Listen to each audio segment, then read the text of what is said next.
Wagwan, everybody. Welcome to the Dis Affamie History podcast, where we'll be speaking about history and as well family history and how history relates in terms of Caribbean people for the present as well as in the past, and how in the past what that does and brings forth for what we are going through at present and what we can learn from our history, from our family, and take that moving forward. So I do hope you enjoy the podcast. And if you like it, please ensure to subscribe, like, and review. Thank you.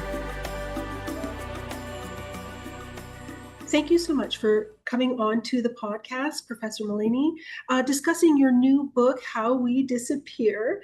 Now, before we start, I'll just have you just do a brief introduction of yourself, and then we'll start right into the questions. All right, sure. Well, thank you for inviting me. My name is Tom Mullaney. I'm an East Coaster. I'm sort of East Coast born, but I've been out here in California teaching at Stanford for this is my 20th year in the history department. I am an historian of modern China and the history of technology and global technology. And How We Disappear is, at last count, I think is my eighth book. But I have two kids, and my wife's from Italy. My mother-in-law, my nonna, is visiting right now, and yeah, I play music. I do various things. Oh, wonderful, wonderful. Thank you so much. And, you know, your book is very central to what the theme has been for season 9 of this podcast in terms of memory and being able to have that and to be able to express that. So, Mm. what first drew you to the idea of disappearance in the context of information? And what is I guess, a personal experience or an archival encounter or something else? Like, would you be able to explain? Yeah, yeah. So there's two timelines to the book, and I think this is true of most books that, the book begins with my father's death. The book sort of ends with the death of my mother, and understandably, people have assumed, or some have, that that's what started the process of the book. But the book started maybe 24 years ago Mhm. when I don't exactly know why, but I started to take more and more notice of um, let's call them unremarkable ways that things fall apart. So not book burnings and conflagrations and censorship and things, but the sort of leaky, kind of drifty way.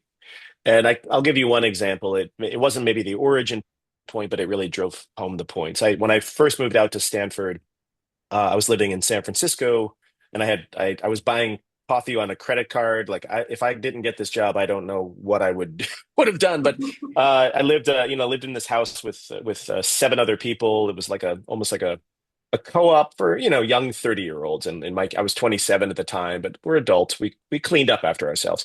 But there was this patio outside, just a very tiny patio, and there are bicycles there, and there are like various objects and so forth. And one day, sort of the house mom said, "Well, we're gonna clean up. We're gonna sort of see who belongs to what and what belongs to who." And it was fun. We popped some beers. We went out there. We had a table, like, claim this. Is this your water bottle? Is this your bike? Is this your thing? And long story short, I mean, about 30-40% of it was stuff that belonged to no one in the house. But the house, over time, it had been like this co-op for many, many, many years. People came, people went, people came, people went, people came, people went. And I thought it was yours, and Bob thought it was mine, and Amy thought it was Bob's, and it was just this sort of drift of time, and we had no idea who the stuff belonged to. It was just it was there, it was physically there, but it had become sort of dislodged from the web of meaning, the web of memory, the web of associations, and now it might as well have been just a random object in a thrift store somewhere. And just little things like that I just became at some point kind of obsessed with, and I started taking notes and writing things down. And that was observations like that were was the beginning of it. Like, what happens if we study not dramatic and ultra violent and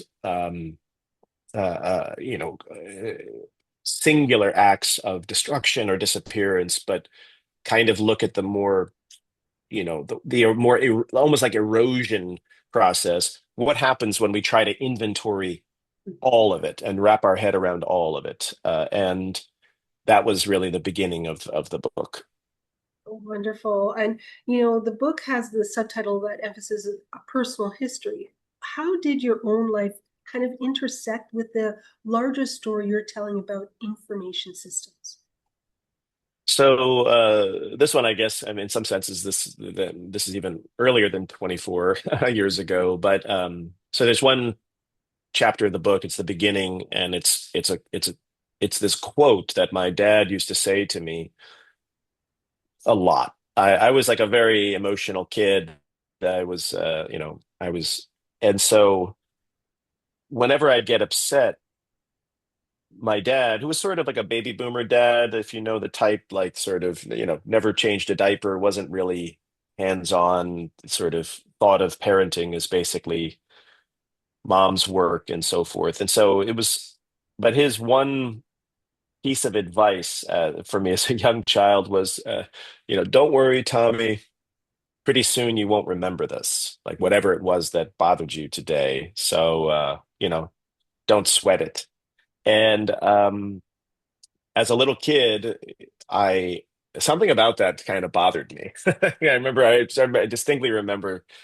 I was like, yeah, I know we're talking about something bad right now, Dad, but shouldn't the same logic apply? Like, I'm not going to remember the feeling of the first time I hit a home run in baseball, or like the feeling, the look on the face of the girl that I kissed for the first time. Like, it won't this apply to everything else as well? And he just stayed.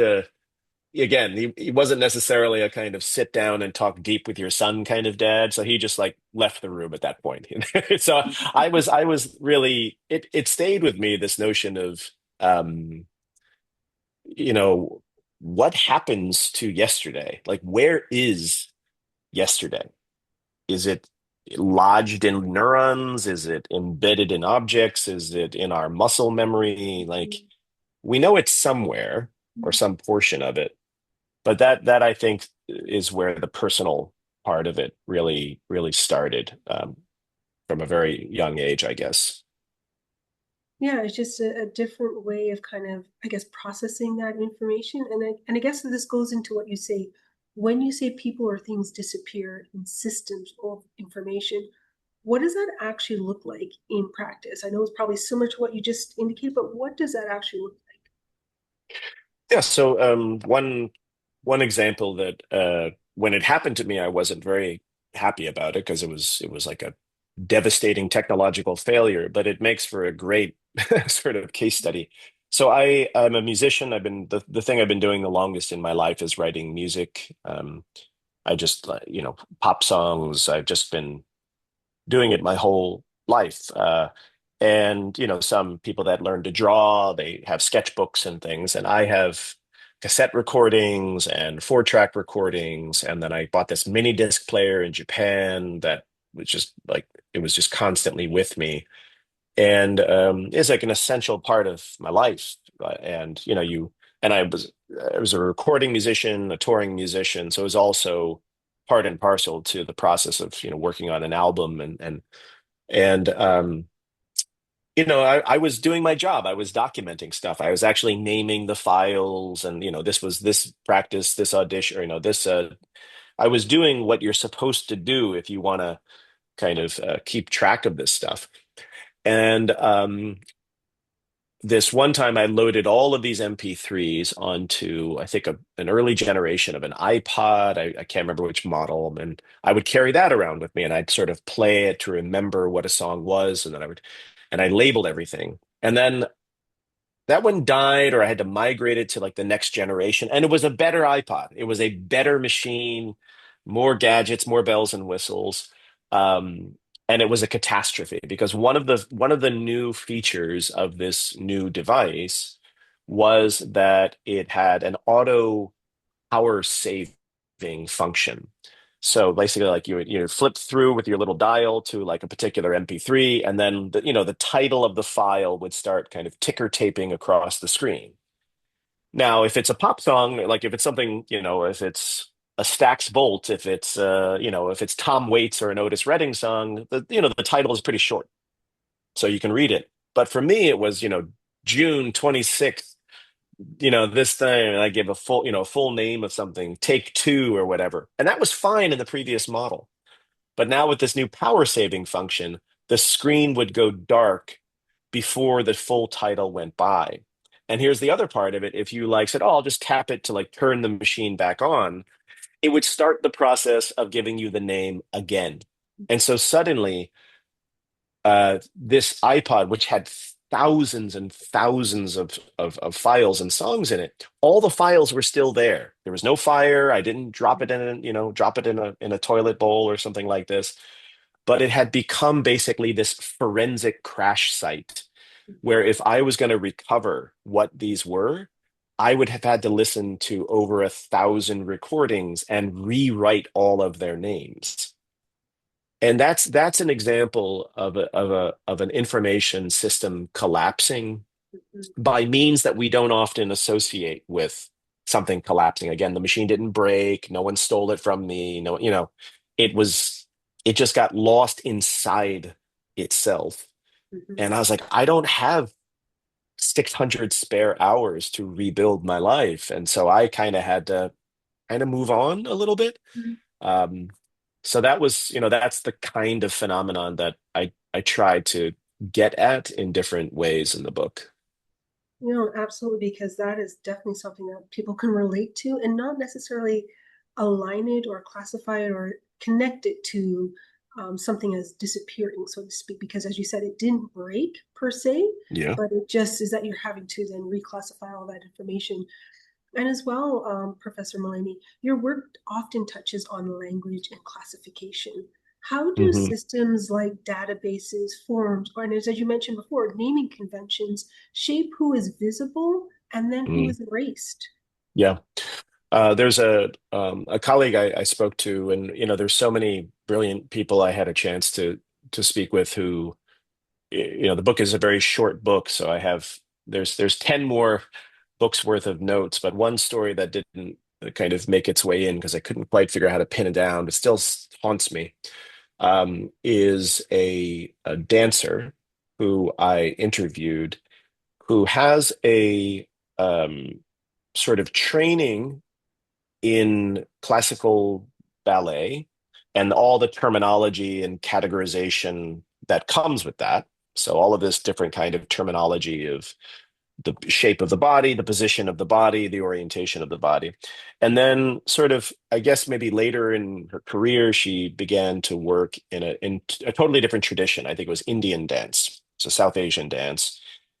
And there are long story short, there is a posture or a position in one form of dance that on the face of it, if you were to look at it and just describe like the shape of the body, is identical to the shape of this and posture and position in this other tradition of dance. And so if you were to capture it in notation form, it would look as if they are one and the same thing. But because she's a dancer, she wrote about this, and I'll share this with you afterwards. I'll track down the note. It's noted that in one tradition, when you are in the posture, when you are experiencing the posture, it's as if the energy is like shooting up from the ground. Mhm. While in the other tradition, I believe this one was the sort of classical ballet, the energetic kind of style of it was almost like you're hanging from a little like there's like a sort of at the top of the skull there's something that's sort of like you're supposed to be just sort of gently, so the energy is sort of flowing downward. So radically different, utterly different kind of energetic orientations. But because categorization systems tend not to care about the energy of a situation, it cares about what a situation looks like. Those two things get flattened into a single thing, and a whole phenomenon is lost.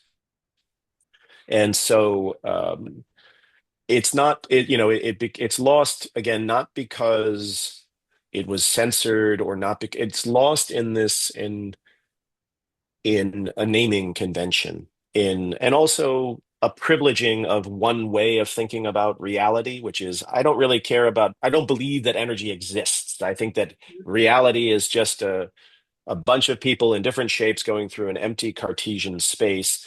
And another tradition in which you talk about, the notion of energy coming up from the ground and, through your body and so forth. So notation systems, by their definition, uh, lose much more than they capture at any given moment. Mhm. And I guess this goes into, that many assume technology is neutral. What does your research reveal about how technologies can actively include or exclude certain identities? Oh, it's just one, how much time do we have? So Okay. there's when I teach my course at Stanford on Introduction to Science Technology Society, there are three examples that I bring up in one of the lectures. One is this is more recent, but it was Nikon, the company Nikon, that had, in one generation of its cameras, introduced this new feature called blink detection.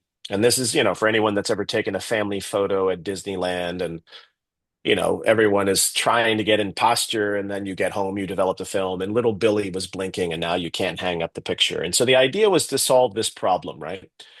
Well, there was a blogger, a YouTuber who of Asian descent, who like documented that every single time she took a photograph, the blink detection warning light came on because it was trained effectively on the physiology of like Caucasian white male sort of physical structures and so forth. And so every single time the algorithm was going haywire. Another example, which is actually has the possibility of if up to and including physical harm and fatality, is well documented differences in like blood oxygen level, like the at home oximeter measurements, which are always important, but during COVID were super important because if the level is a certain way, you got to go to the hospital. Mhm. But because they were basically the algorithms were trained on light skin individuals, they would regularly get misreadings to anyone at home of African American descent. There was so it was a huge discrepancy on this sort of Amazon.com purchase for a blood oximeter level. And what I try to talk with my students about is, Nikon is a Japanese company. And somehow a Japanese company produced an algorithm that was sort of systemically flagging in a sort of kind of algorithmically racist way. There is no way that there was some evil genius, some Montgomery Burns at Nikon saying, I really want to lose market share and I want there to be a scandal tomorrow.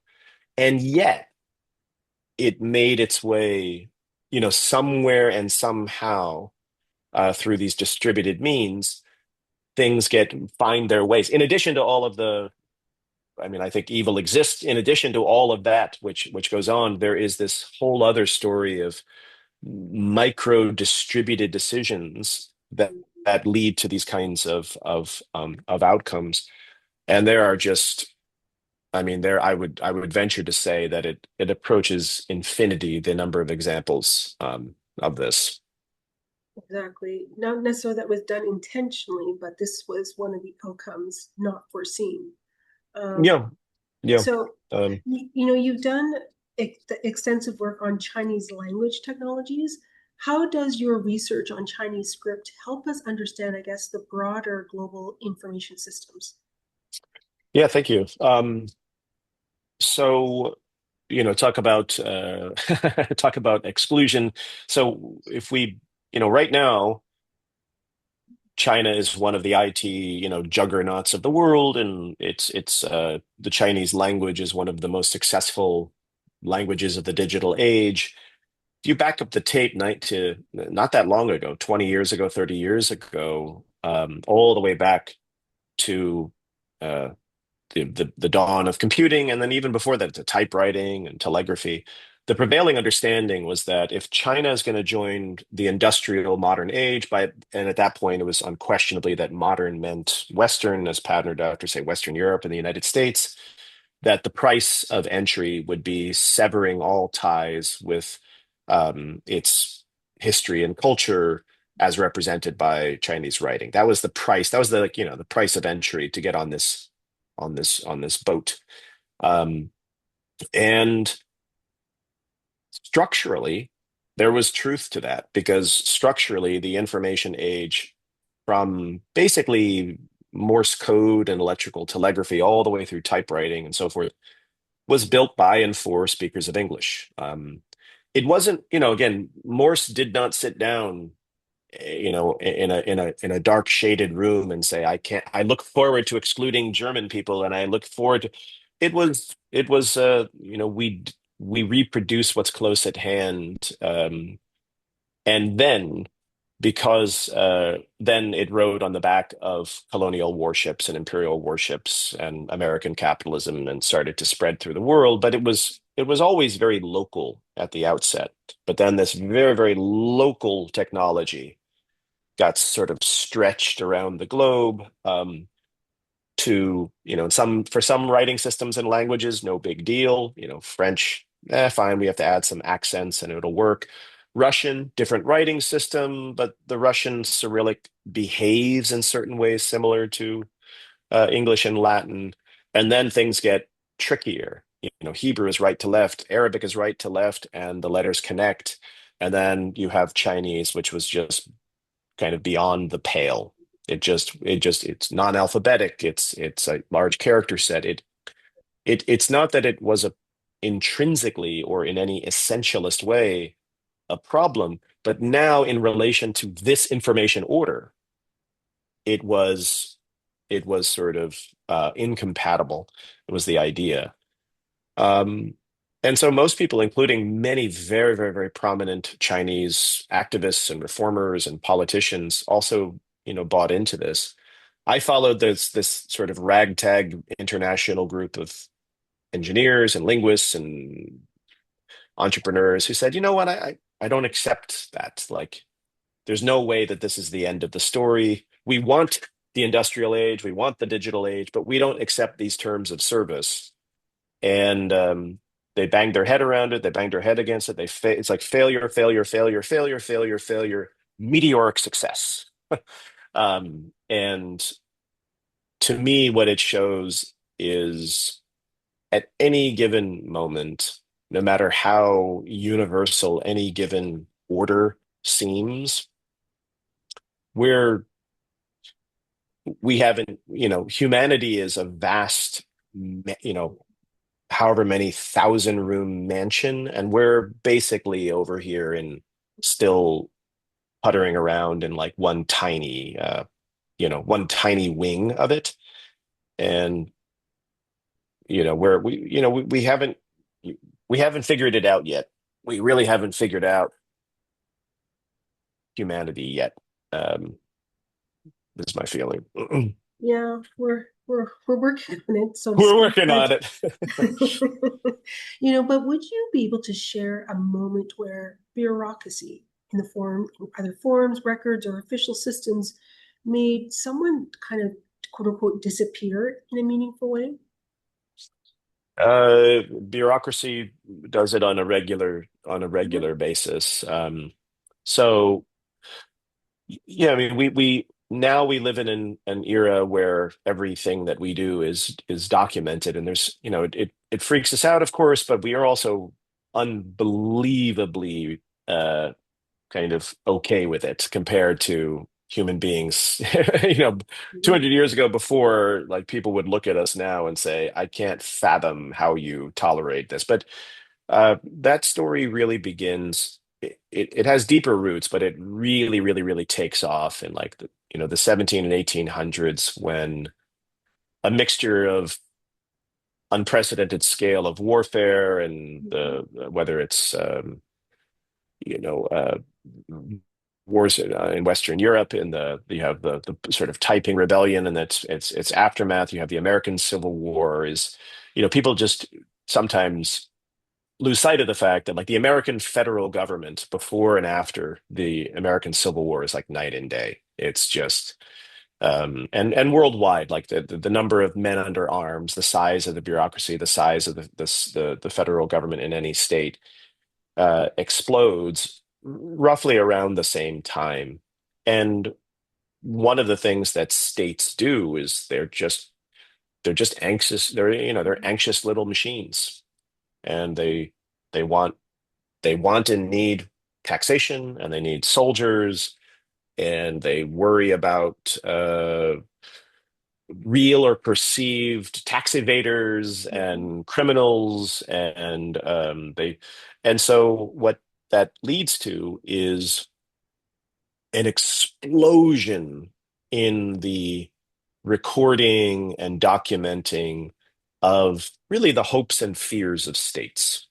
So the way I talk about it in the book, and this is, I'm standing on, there's no giants in the world, but I'm standing, I'm standing on the shoulders of standing on the shoulders of standing on the shoulders of so many.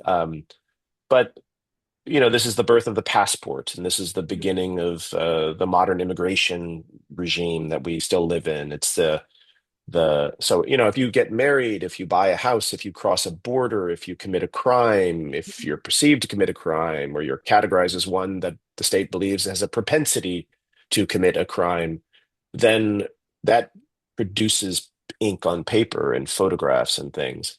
If you daydream about your kid, and what they're going to look like when they grow up, or will they ever get married or have kids of their own, if you just do the things that human beings do, um, that stuff is completely irrelevant to the state and now modern corporations in some sense. That there's just a far less likely to leave a trace of those aspects of human experience. And so um, there are, it's staggering. So I mean, one tiny point. So if you are an historian of marginalized economic classes, if you're an historian of women, if you're a historian of marginalized groups, the one place that historians by definition kind of have to go looking. Like let's say, and if I'm a modern China historian and I want to study the history of laborers or sex workers in Shanghai, I will have to go into the law.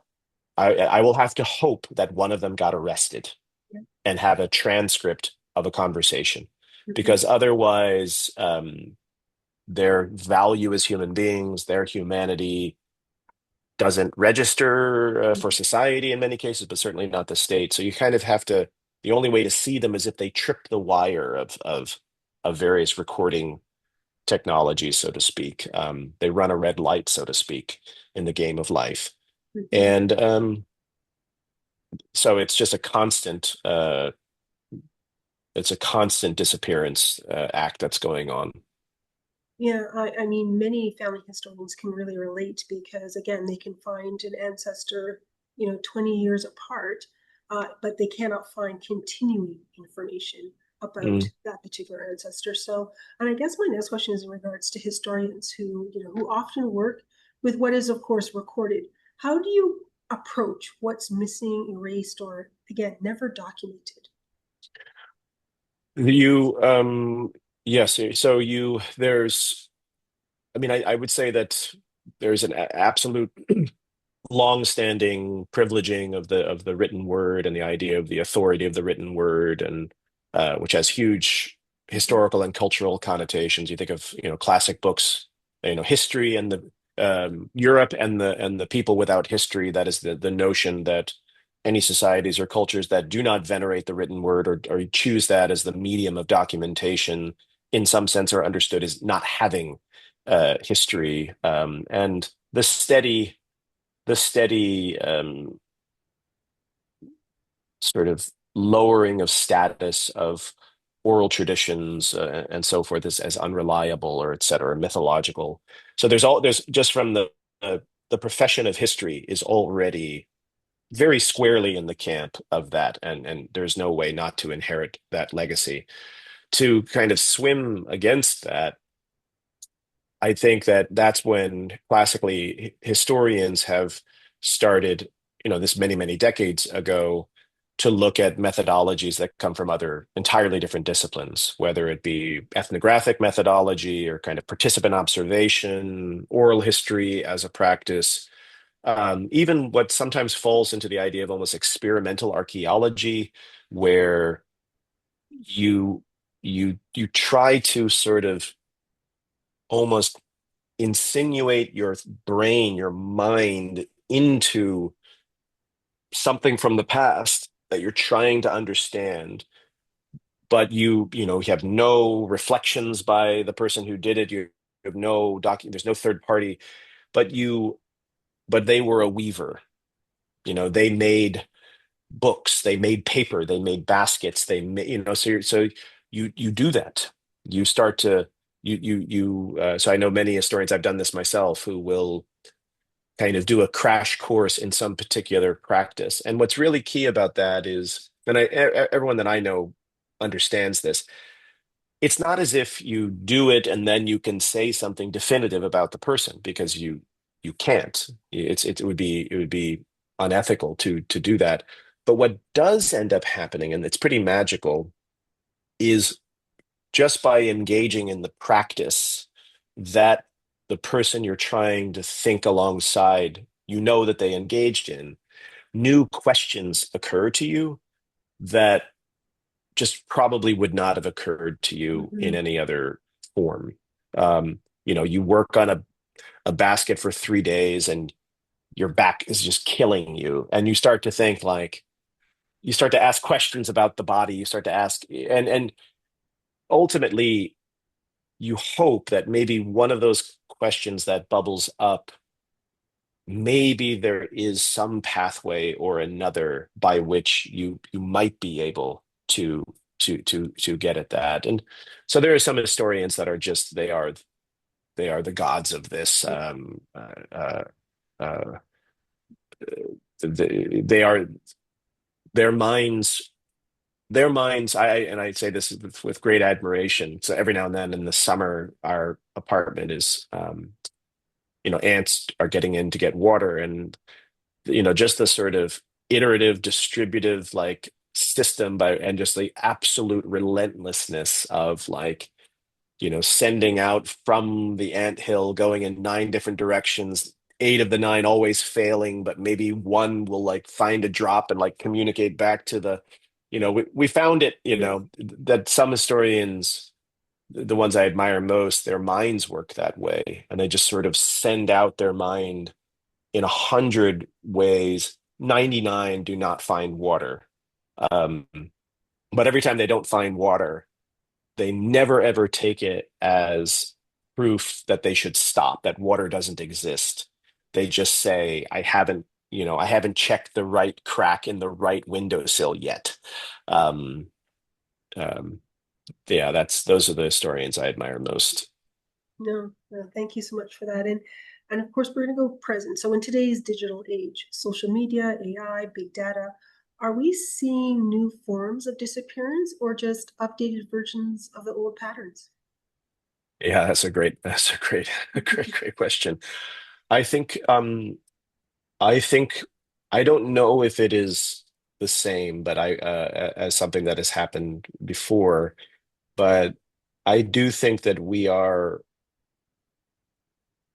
it may happen fast enough, and that's the speed of everything that's going on is something to behold, because it may possibly happen fast enough that we might witness, in my view, something like what historians would refer to as an epistemic rupture or an epistemic shift. So, for any listeners is new to that term, you can think of, college, think of university. So there's chemistry and there's philosophy and there's, all these majors and departments. Um, then there is Then there is the foundation of the floor that all those buildings live on. And then there is the tectonic plate that all of that is sitting on. That's an episteme. And so the dominant global episteme is, probably a half millennium old, or thereabouts. And so epistemes, they change just like continents drift and crack and so forth, but they drift so slowly that pretty much no one in their lifetime ever wakes up one day and says like, "Oh, honey, look out the window. It's a different episteme." But there are elements of what's happening right now uh, that it may just happen fast enough where we might actually have that feeling. And I'll give you one creepy example and then one sort of interesting but maybe creepy example. So think about the genre of the movie or of the book or of a song, right? So a song and a book and a movie, the one thing that they have in common is that they're made and they exist, and when we encounter them, we are watching a movie. We all will have a million different interpretations of the movie, but the movie, frame by frame, is the movie. The Godfather is the Godfather from frame one to frame whatever 5 million, and I don't know. God Only Knows by the Beach Boys, from note one to note whatever, is one stable thing. And then there is art, and then there's art criticism and so forth. Well, there are people at work right now, and it's kind of here where you could log into Netflix and I could log into Netflix, and you could say, I want to watch The Godfather from Fredo's perspective. And it'll go beep, boop, boop, boop, and it will give you The Godfather from Fredo's perspectives. You're like following him around the whole story. And I might log in and say, I want one where, the Godfather isn't shot in that famous scene. And it can, and so it is conceivable that not just a new set of movies will be made, but that this once absolutely unspoken, taken for granted. I mean, who would ever define that a movie is a thing that exists? Mhm. Might change in our lifetime, where there could be, a grandchild who can't fathom what it meant to watch one movie. Uh, and that's not that is a form of it, and the disappearance there is hard to even tally or calculate, because think about all of the things that we unknowingly stack on top of that unspoken assumption of what a song is, what a book is, what a film is. There's like a whole house of cards based upon that. Well, when epistemes shift, houses of cards, collapse. And um, so uh, there is something that I do think that it's the mixture of the speed, but it's also the seemingly voracious appetite that like AI companies and researchers have to AI everything around us. Maybe electrification, if someone had lived through the full span of really knowing what it was like before the installation of electric light, and then kind of living a good portion of life in that, maybe that's a counterpart, but I'm not even sure that that comes close to what we're seem to be witnessing, unfolding. So yeah, I do think that it may be of such magnitude that maybe a new form of disappearance is coming into being. But then again, I've never lived through an epistemic shift before, so I can't understand. We theoretically, you know, one side of an epistemic shift and the other side of an epistemic rupture no longer speak each other's languages. So I don't know if we'll even be able to put it into words. Mhm. And I guess on the other side of that is, are there ways that individuals or communities can resist this disappearance or at least reclaim visibility with these systems? I think so. I do think in the grand scheme of things, no, because we're still talking about the second law of thermodynamics. We're still talking about, heat death, taking any spirituality out of the picture for a second and just talking about, in given enough time, the earth swallows the sun, that sort of thing. But then let's take the clock further. But in terms of the scale that matters to us, yes. And I really think a little bit goes a very, very, very long way. So, what might a little bit be? So right now, in my family, and this is I credit my wife with this. Like she's much better than I am at this. Is we'll get to the end of a school year, and I don't know if she uses like a file folder, but basically think of a file folder, and it's just like 2026. Boom. There's no order to inside the file folder, and there's no labeling of every sheet of paper inside the file folder. And of course, like I talk about in the book, that stuff can become jostled loose of the file folder, but it vastly increases the chance, like enormously increases the chance that in 40 years we'll be able to not just have those drawings that our kids made, but have those drawings and have some touch point of time to know that this picture came after that picture came before this one, and these happened around the same time. From an historian standpoint, that's the coin of the realm. It's less about like absolute times on a calendar than before and after, and more or less synchronous. That's where the work of figuring out what something may have looked like really comes from. And Mm-hmm. so it doesn't need to be anxious and documenting everything and scanning everything and so forth. It's little actions. Take one family photograph, take it to Kinko's, Mm-hmm. make a color copy of it, and then just magic circle everyone's head and with a magic marker and be like, Thomas Sean Mulaney, Thomas Charles Mulaney, dad, son, and then just fold it up, tuck it in the photo album. And then in 50 years, human beings are little pattern recognition machines. Like, oh yeah, that's the same person as that person, and looks like a younger version of that guy, and we can piece it together.